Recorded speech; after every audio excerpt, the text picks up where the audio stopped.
Sebuah video yang menunjukkan mobil ambulans menabrak pengendara sepeda motor di Bandung Barat beredar viral di media sosial.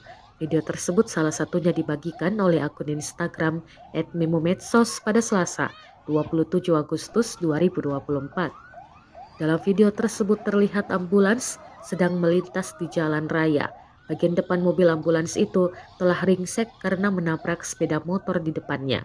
Sementara sepeda motor itu sudah dalam keadaan terguling di tengah jalan. Serpihan kaca pun terlihat berserakan.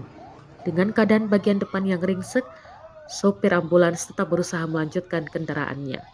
Dikutip Tribun Jabar ID, peristiwa mobil ambulans menabrak sepeda motor ini terjadi di Jalan Raya Batu Jajar, Kecamatan Batu Jajar, Kabupaten Bandung Barat, Selasa 27 Agustus 2024 pagi kemarin.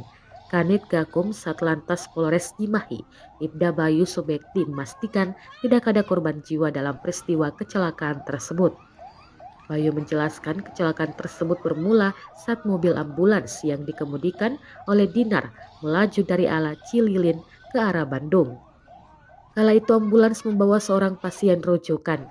Karena terburu-buru, Dinar mencoba menyalip kendaraan lain hingga mengambil sebagian jalur dari arah berlawanan.